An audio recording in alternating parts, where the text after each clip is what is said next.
दोस्तों, मोदी सरकार से जुड़े मामलों में कोर्ट को क्या करना चाहिए और क्या नहीं करना चाहिए, ये अब सरकार तय करेगी।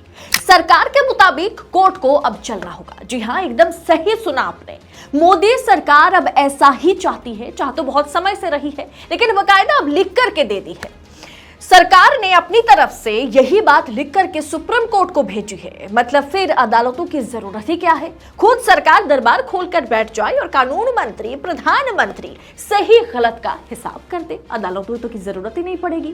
फिर एक बार अदालतों पर कब्जा जमाने की कोशिश सरकार कर रही है, जो पूरी तरह से एक्सपोज हो गया है। तो पूरा मामला क्या है बताएंगे आपको, लेकिन पहले आपसे अपील करूंगी कि देशनीति का जो न्यूज चैनल है देशनीति एक और आपके सामने हाजिर है, तो देशनीति चैनल को सबसे पहले दोस्तों सब्सक्राइब कर लें।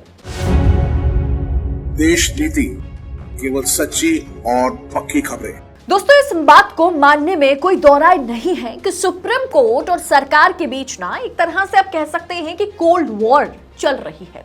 चुनाव आयोग की सिलेक्शन कमेटी से बकायदा सीजीआई को हटाया गया। सुप्रीम कोर्ट के फैसले को कानून ला करके सरकार बदलने की कोशिश कर रही है, कहीं लोकसभा में तो कहीं राज्यसभा में। यह सरकार की मंशा को पूरी तरह से एक्सपोज कर देता है कि सरकार चाहती क्या है। और अब सरकार यह चाहती है कि सरकार से जुड़े मामलों की, केस की जो सुनवाई है वो किस तरह से होगी, ये कोर्ट नहीं तय करे, ये सरकार तय करेगी। सरकारी केसेस को कोर्ट कैसे हैंडल करेगा, ये अब सरकार तय करके जो है कि सुप्रीम कोर्ट को बताएगी। दोस्तों, सरकार ने अपनी तरफ से एक standard operating procedure SOP supreme court को भेजा है, जिसमें बताया गया कि सरकार से जुड़े मामलों में कोर्ट को क्या करना चाहिए और क्या नहीं करना चाहिए। दरअसल ये एक तरह से कहीं ना कहीं सुप्रीम कोर्ट पर, बाकी अदालतों पर पाबंदी लगाने की कोशिश है कि देखिए, अगर ये सरकार का मामला है तो इसे आपको हल्के में लेना होगा। नीतिगत मामलों में अगर कोई आदेश देता है कोर्ट, तो उसके पालन के लिए सरकार को उचित समय देना चाहिए। यानी सरकार के पास पर्याप्त परिमाण समय होनी चाहिए, जिसके मुताबिक सरकार जो है सुप्रीम कोर्ट या किसी भी अदालत पर पहुंचेगी। अगर कोर्ट किसी मामले पर कमेटी का गठन करना चाहता है, तो उसे सिर्फ ये कहना चाहिए कि कमेटी कितने सदस्यों की होगी, कमेटी के अध्यक्ष और सदस्यों की योग्यता क्या होगी, बाकी काम सरकार करेगी। कोर्ट को अपनी तरफ से सदस्यों के नाम नहीं तय करने चाहिए, नाम तय करने का जिम्मा सरकार को दिया जाना चाहिए। दोस्तों, जरा याद कीजिए कि सुप्रीम कोर्ट ने पिछले 6-7 महीनों में कुछ ऐसे फैसले सुनाए और ऐसी कमेटी बनाई सुप्रीम कोर्ट ने, जहां पर बकायदा सुप्रीम कोर्ट ने, सीजीआई चंद्रचूड़ ने कहा, जैसे अडानी मामले में जब बकायदा एक कमेटी बनाई गई, तब सुप्रीम कोर्ट ने सीधे शब्दों में कहा था कि सरकार हमें नहीं बताएगी कि हमें इस कमेटी में किसे रखना है और किसे नहीं रखना है।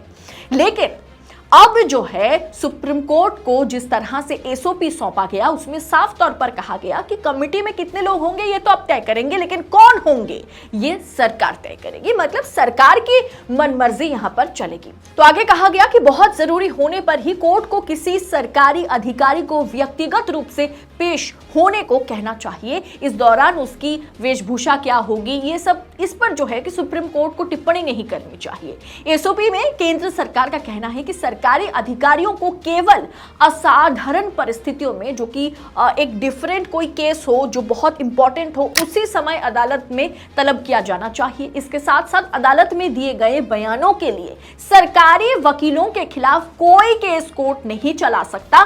सरकारी अधिकारियों को तलब करते समय उन्हें पर्याप्त समय देना होगा। और सबसे बड़ी बात दोस्तों कि सरकारी जो प्रवक्ता सुप्रीम कोर्ट में मौजूद होंगे या अदालतों में मौजूद होंगे, जिसे सरकारी वकील कहा जाता है, सॉलिसिटर जनरल होंगे, वो कुछ भी भाषा का इस्तेमाल करें, उसके खिलाफ जो है सुप्रीम कोर्ट या कोई भी अदालत के जस्टिस टीका टिप्पणी नहीं कर सकते। मतलब सरकारी अधिकारियों को कोर्ट में बुलाने के लिए बहुत पोलाइट अंदाज में जो है सुप्रीम कोर्ट को या बाकी अदालतों को नजर आना होगा। जिस मामले में जरूरी हो, उसी मामले में ही सरकारी अधिकारियों को कोर्ट में पेश होने का आदेश दिया जाना चाहिए। साथ ही सरकारी वकील, सॉलिसिटर जनरल अगर कोई भी उटपटांग तथ्य कोर्ट में रखते हैं या अपनी मान मर्यादा को भूल जाते हैं, तो कोर्ट, जजेस उन पर कोई कार्रवाई नहीं कर सकते, उन पर किसी तरह की टीका टिप्पणी नहीं कर सकते। नीतिगत मामलों में सरकार के पास इसे भेज दिया जाए। मतलब कोई भी अगर पॉलिसी मैटर रिलेटेड मामला अगर सुप्रीम कोर्ट या अदालतों के पास पहुंचता है तो उसे तुरंत जो है सरकार के पास भेज दिया जाए, सुप्रीम कोर्ट या बाकी अदालत उससे दूरी बनाकर रखे। मतलब सुप्रीम कोर्ट हाई कोर्ट को कैसे चलना है ये अब सरकार तय करके दे रही है। अब सुप्रीम कोर्ट इस एसओपी को मानता है या नहीं, इस पर फैसला आना बाकी है। फिलहाल ये भी फैसला सुप्रीम कोर्ट लेने वाला है और केस चल रहा है। लेकिन मामले पर सीजेआई डीवाई चंद्रचूड़ ने बहुत तरह की टिप्पणी की है, जिसमें एक टिप्पणी बहुत ज्यादा महत्वपूर्ण है। सीजेआई ने टिप्पणी करते हुए कहा कि एसओपी के कुछ ऐसे हिस्से हैं जहां सरकार हमें बता रही है कि न्यायिक समीक्षा कैसे की जानी चाहिए। यानी कहीं ना कहीं नाराजगी जो है सुप्रीम कोर्ट का, सीजेआई का, वो बाहर आ रहा है। ये पहली बार नहीं है। सीजेआई चंद्रचूड़ या सुप्रीम कोर्ट के एक के बाद एक फैसले से मोदी सरकार बौखलाए हुए है।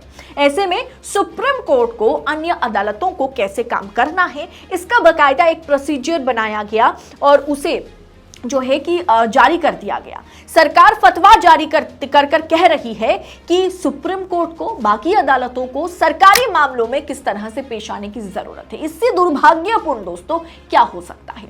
दोस्तों, क्या आप इसके बाद भी मानेंगे कि हमारे देश में लोकतांत्रिक ढांचा अभी भी मजबूत है? क्या आप मानेंगे देश में लोकतंत्र है?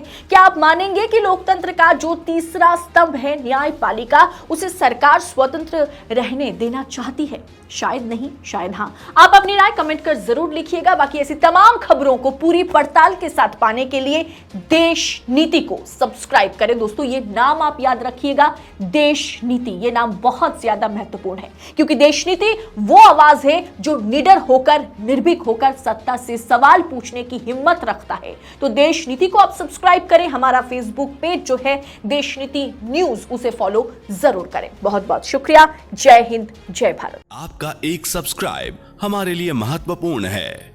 देश नीति को अभी सब्सक्राइब करें और बेल आइकन को दबाना ना भूलें।